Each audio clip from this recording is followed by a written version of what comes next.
You're listening to Paris: A State of Mind on Paris Underground Radio. For more great content, join us on Patreon at patreon.com/Paris Underground Radio.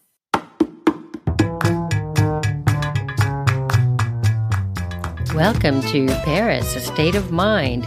Join us as we talk about the good, the bad, the ins, the outs of property rentals and purchases in and around Paris. We'll have topics for renters, owners, and visitors, share questions we are regularly asked, and more. My name is Gail Boisclair of Perfectly Paris, and my co-host is Marie Pistinier of Lokim Paris. Be a part of it. Both of us are proud members of the SPLM, the first representative body of furnished rental professionals. Hello, everyone, podcast listeners near and far. We are back with another episode of Paris Underground Radio. And it's kind of exciting today because our special guest, as we continue our series about talking about what life is like in different arrondissements in Paris, we are very fortunate today to have not only the founder and producer of Paris Underground Radio, but also another host of Storytime in Paris and the very popular Don't Miss This, where you can find out everything that's going on a weekly basis about Paris, and also the co-writer of Babes in the Wood. This is none other than the world famous Jennifer Geraghty. Welcome. Hi, Gail. Thank you. It's quite a mouthful. Well, there you go. Well, it's quite a mouthful what you do, too. It's a lot.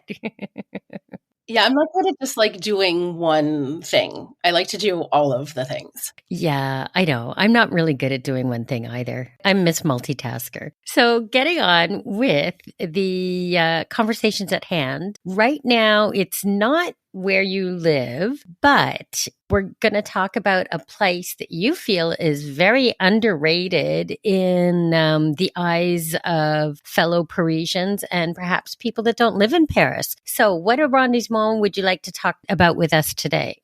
Well, this is an arrondissement that I lived in for about 2 years. It's probably my favorite place that I've lived in the 12 years since I've moved. And it's the 19th arrondissement. Mm-hmm. You know, it's funny because it's true. When you say that it's underrated, I really do feel it is because it's not a place that I think of. And then when I conjure up certain images, it's probably underrated even in the images in my brain. So you lived there for just over 2 years. And why did you decide to live in the 19th when you moved there? Well, as with so many of these stories, it just sort of happened because that's where I could get an apartment. As you well know, being an expat, it can be quite difficult to get a dossier together. And because, as you mentioned, I am a multi-hyphenate, it can be hard to find someone who's like, oh, she doesn't have one employer, so let's give her an apartment. So this was an apartment that I found that I loved. It was small, but it was exactly where I wanted to be. And it allowed me to explore this part of Paris that I didn't know about very well. And what was the closest metro station? So the closest one was Bolivar, but that's on the weird 7 bis. So I used to take Jaurès. Okay. Which is probably more well-known, I think, Exactly. For people. Jaurès. So what was it that you really liked about the area? Well, first of all, the 19th is huge. And yes, like you said, there's just everything in it. And people don't think about it. Parisians don't go there. It's a little bit set out of the way. There aren't necessarily tourist attractions, but there's just so much. And I was very lucky to be nestled, triangulated with the Parc des Buttes-Chaumont and the Canal de l'Ourcq. So I was in perfect walking distance to both of these things, oh, wow. 3-minute walk to both places. Yeah, those are both very popular for visitors and people who live here. That's rather convenient. And what was it, apart from being nestled in that area, was there something particular that you liked about the area, a certain vibe that it gave you?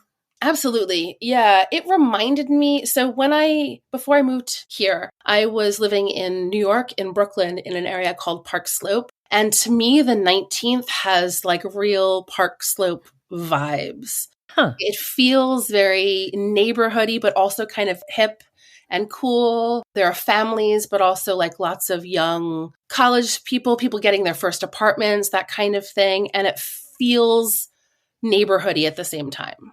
Mm-hmm, mm-hmm. So it's definitely, I guess, well, more young families. That's what I would say. So not like your senior citizens and things like that. Less of an older population or less visible aging population. Yeah, I would think it would be people getting their like starter apartments or starting their families, that kind of thing. Mm-hmm. And is there something that you wish you knew about this area before you actually moved there? I mean, only that I wish I knew how cool it was. Especially, I should mention, if you're a dog owner, which I am, it's the perfect place because the Parc du Bout-de-Chaumont, first of all, is fabulous. It's a beautiful park, one of my favorite parks, and one of the few where dogs are allowed just to like run free and be dogs. They're also allowed off leash, and then also being near the canal, the dogs can go there as well. So it's super friendly for all of that. You know what I wish I had known? The only drawback is that it is quite hilly. Yeah, it can be. It really depends. Like you said, especially if you're up around Bout-de-Chaumont, it can be really, wow, give those leg muscles a workout. Bet you had calves of steel. Yes, I did, as did my dog. Yeah, and that's good to point out about being very dog friendly because there are a lot of people that have pets and wish that they had some sort of life as well too, because as you say, there's not a lot of parks where you can actually, number one, take your dog in, and number two, take your dog off a leash. Yeah. Yeah, and actually I think that's part of why it reminds me of Brooklyn, because I lived really near Prospect Park in Brooklyn, which is another dog park. It's another park, not a dog park, sorry. It's a human park.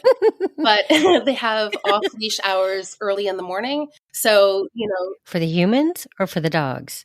Well, for both. Everybody was allowed off leash. So you'd get there early in the morning with your vat of coffee and hang out with the other dog parents and let your dogs run free. And the Bout-de-Chaumont is a bit like that as well. You would go and there's like little sections where dog owners would kind of get together and let all their dogs play. And that's like just a nice thing because there are virtually no dog parks in Paris. Mm-hmm. That's true. And what about proximity to, say, food shops, restaurants, your daily baguette run and all of those things? It was pretty convenient? Yeah, it's super convenient. Everything was right there. There was a really beautiful little kiosk, I guess, with a florist who always had these bright, beautiful flowers. So very pretty to walk by. But there were supermarkets everywhere. There was a McDonald's, really unfortunately, right by the metro station. Yeah, nice baguette places, really everything, lots of little sandwichy places. It's not a particularly like upscale, luxurious shop kind of place. So you get more like neighborhoody foods versus a lot of chains and expensive places to go, more like casual bistros. And I think it's also really close to like bordering the 10th and things like that too, which people might not realize unless they listen to one of our previous episodes talking about how Paris is an escargot.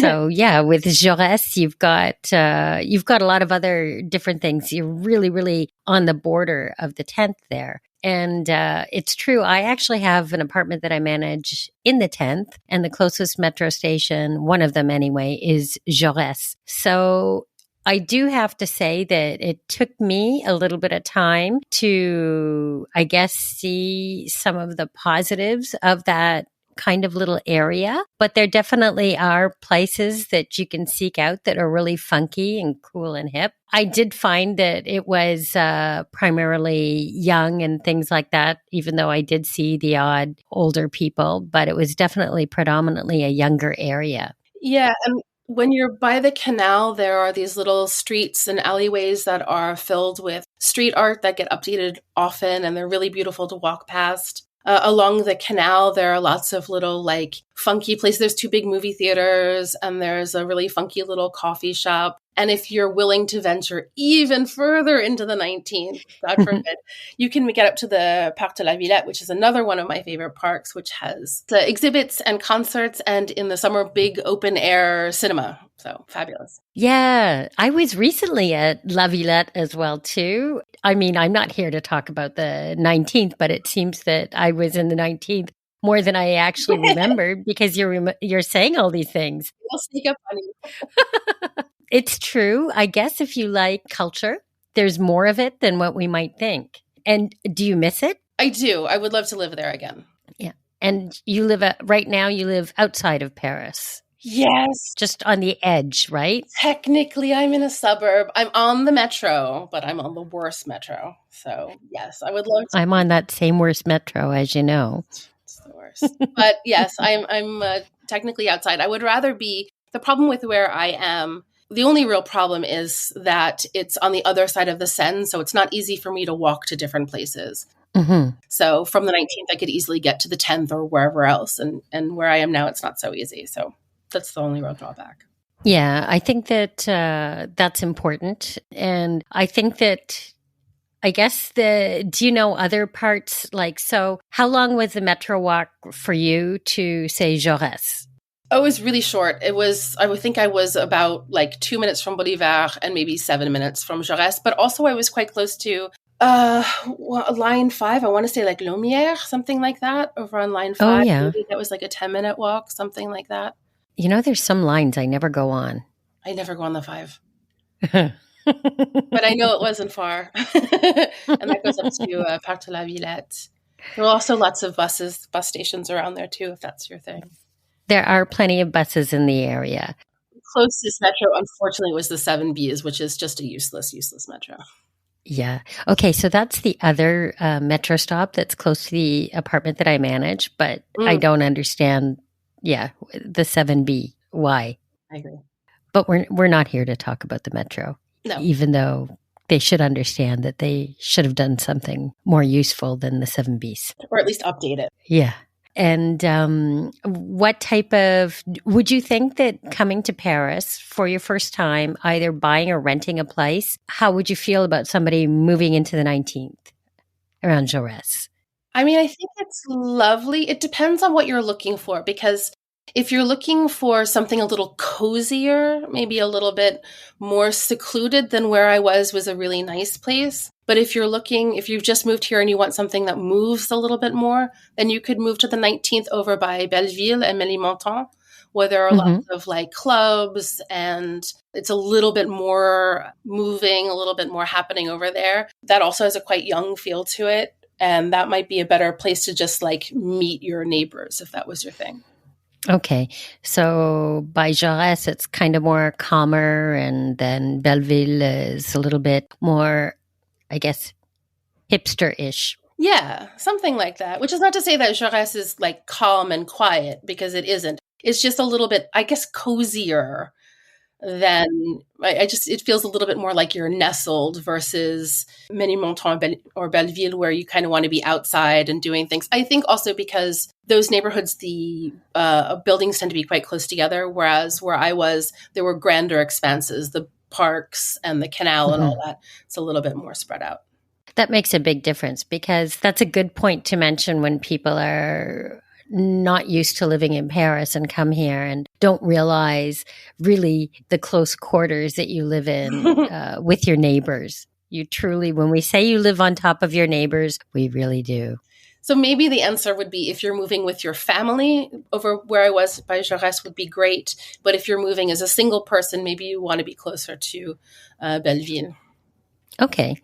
That's a good way to put it. That's a good way. And what else can you tell us about the 19th that people might not know? Tell us why it's so underrated and why it would be such a great... Listen, all the property prices are going to go up in the 19th after this episode, because everybody's going to listen to it. Look, I'm going to need my commission. Yeah. I mean, for all the reasons that I said, there's so much to do. The Butte Chaumont is just the most beautiful, charming park. There's a bar restaurant inside called Rose au Bonheur, which is a really fun place to go. If you're going over by the canal, now there's the Paris Plage in the summer. So you could even swim there. They've cleaned it up so you can swim in it. which is I never thought that. You're right. You're right at the Paris Plage as well, too. Yep. It's right in the middle of everything. So there's all of that. And then, if you go for a short walk, you're down by Canal Saint-Martin where you can hang out with hipsters and all that sort of thing. Really fun. They haven't really taken over Paris. They did at one point, but I think they're slowly dissipating. The hipsters are getting old now. Oh, that's sort of sad. If you're enjoying this episode of Paris, A State of Mind, you may also be interested in our sister podcast, Navigating the French. Join Emily and an expert guest who take a deep dive into a word that helps us better understand the French.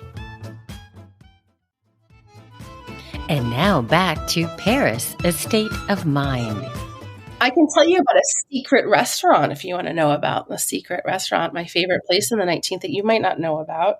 Okay, yes. It's called Mon Oncle le Vigneron. Do you know it? No, the name sounds familiar, but no, I don't. I don't know it. This is a secret, so I probably shouldn't be putting it out here for everyone to know. But it's this couple, it's their house, but it's also a specialty shop. So the storefront is the specialty shop. It has like 3 or 4 tables, but it's literally their home. And they're an international couple. So the husband is French and the wife is, I don't remember, she's Eastern Asian. And when I started going there, she was pregnant. So now the kid is probably like 8 or 9 years old. Oh. And it's literally in their house. So you call up in the morning and say, hey, can I reserve a table for tonight? So they've got these few tables inside. And then in the summer, they also have a big terrace. So you can sit outside in the summer. And they just ask you what your eating restrictions are. Wow. So you tell them, like, for me, I'm allergic to spicy food. So I say nothing spicy, and that's it. And so you go that night and you're basically in their home. So the kitchen is right there. It's open. You can see the wife doing all the cooking. The food is amazing. The husband does all of the serving and the wife does all of the cooking. And now I don't know what the child does. I think it's a girl. I don't know what she does. Maybe she helps bring food or something. But you have usually like a choice for appetizer, no choice for the entree, a cheese platter, and then a choice of desserts. And the food is so good. It's fresh. What they do is they take whatever restrictions have been given from everyone. They go that morning to all the local markets, buy whatever's fresh, and make whatever that is. So you never know what you're going to get until you get there. Oh, that's fun. And this was the first place that I ever went where I was introduced to a picture of my food. They were like, this is your cow. This cow had such a great life. It ran in this field. And I was like, And the guy's uncle is a winemaker in Italy. So a lot of the wine comes from there as well. And they're just charming, lovely people. And the food is delicious. Oh, that's nice. Well, I mean, that in itself says a little bit about the 19th as well, too. Yes. That it's very, quote unquote, neighborly, I think. Yeah? I think so, too. Very good. And okay, so I'm asking everybody this last question. If money was no object and if you could live anywhere in Paris, anywhere like at all, it's just, you just write down on a piece of paper, I want to live here, and some magic person will just make it happen. Where would that be? I've thought a lot about this because I'm really hoping that a magic person will come and give me my dream apartment. So if you're listening, I'm ready.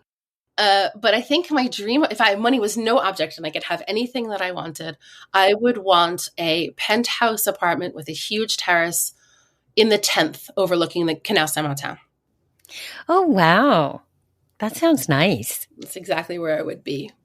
Just a little bit farther south than where we're talking about now. Yeah. Very good.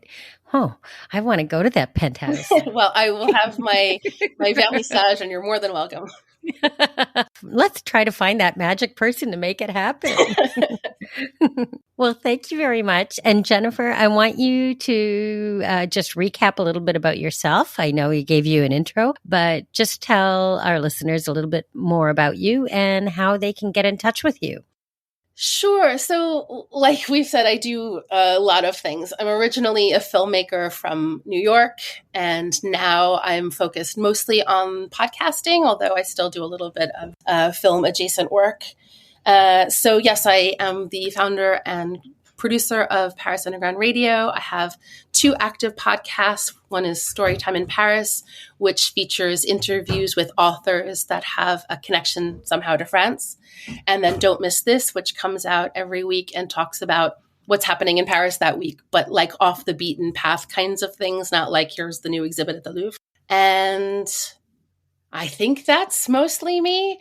You can find me on my website, Jennyphoria, and on all socials at Jennyphoria, which is JennyPhoria. And just an aside, is there a reason why it's called Jennyphoria? Yes, it's the state of euphoria caused just by being me. I love it. Thank you so much, Jennyphoria. Thank you, Gail. That was really great. And I'm sure our listeners have appreciated everything that you've told them about the 19th. Well, thank you so much for having me on. My pleasure. Take care. And until the next time. Ciao. Ciao. Thanks for listening to Paris, A State of Mind, featuring Gail of Perfectly Paris and Marie of Loquim, both who are founding members of the SPLM. Paris, A State of Mind is produced by Paris Underground Radio. The music, Jazz in Paris, is by Media Right Productions. For more information on this show and others, go to parisundergroundradio.com. This episode of Paris, A State of Mind was produced by Jennifer Geraghty for Paris Underground Radio. For more great content, join us on Patreon at patreon.com/Paris Underground Radio.